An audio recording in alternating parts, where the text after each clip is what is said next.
तो एकादशी का व्रत भगवान के नजीक ले जाने वाला है।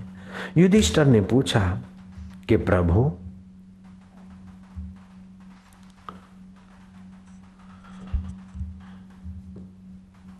एकादशी के विषय में मैं जानना चाहता हूं।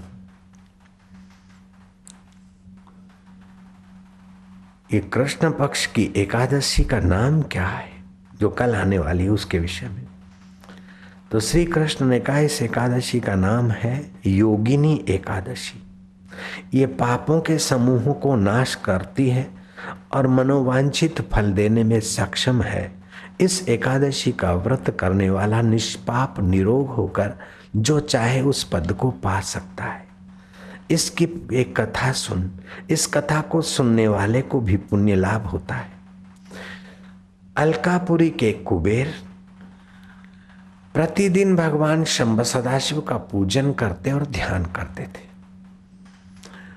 कुबेर का यक्ष हेममाली और उसकी पत्नी विशालक्षी। कुबेर के लिए फूल लाता था हेममाली, लेकिन उसको अपनी पत्नी में बड़ी आसक्ति थी। एक बार फूल लेने गया पूजा के, लेकिन कुबेर के पास पहुंचने के बदले बीच में अपनी पत्नी के सहवास में इतना तो रत हो गया कि कुबेर फूलों की बाट देखते देखते खिन्न से हो गए और वो पत्नी विशालाक्षी के साथ समय खो रहा था। तब कुबेर ने अनुचरों को कहा कि जाओ उस अधम पापी को पकड़ के ले आओ, ये क्यों अभी तक पहुंचा नहीं।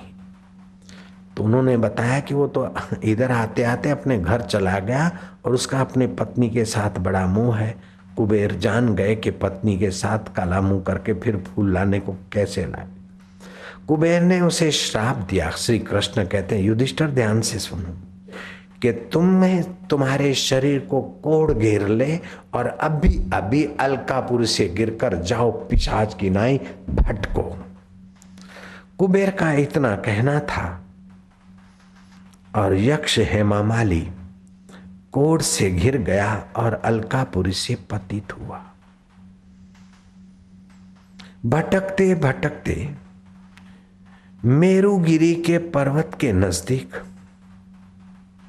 मार्कंडेय ऋषि पर नजर पड़ी और अपने दुख और पीड़ा के कारण मार्कंडेय ऋषि को खूब खूब प्रणाम करते हुए प्रार्थना करने लगा।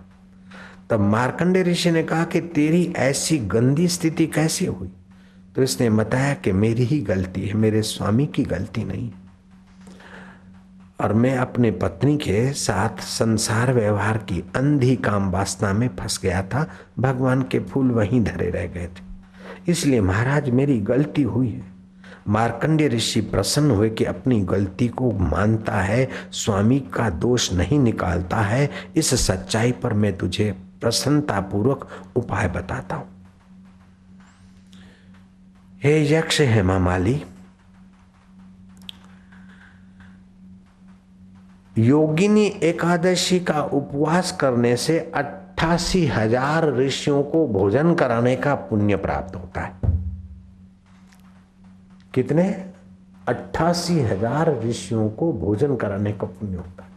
इतना जब पुण्य तू एक व्रत करके पा सकता है तो तुझे चिंतित होने की जरूरत नहीं है। योगिनी एकादशी का व्रत कर और भगवान के नाम का जप कर। बाहर की चीजों का चटोरापन नहीं करना चाहिए। ऐसा नहीं व्रत रख लिया तो आइसक्रीम खा लो, पेप्सी पी लो, उसमें तो कैसे कैसे फिनाइल और कैसी कैसी गंदी चीजें पड़ती। थोड़ा सा गुनगुना पानी, जब प्यास भूख लगे गुनगुना ताजा पानी, अथवा तो मटके का पानी, ज्यादा बर्फ वाला नहीं।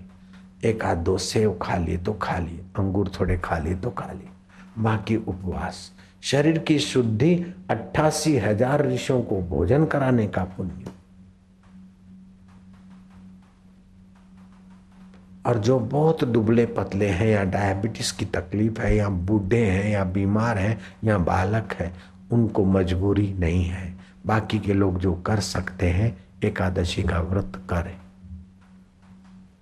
लेकिन वो भगवान की प्रीति के लिए, पापों के शमन के लिए, ईश्वर प्राप्ति वाली मति के लिए। बस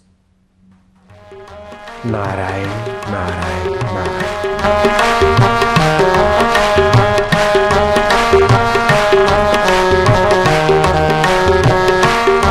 आनंद देवा, सच्चिदानंद देवा, चैतन्य देवा, सुख रूप देवा,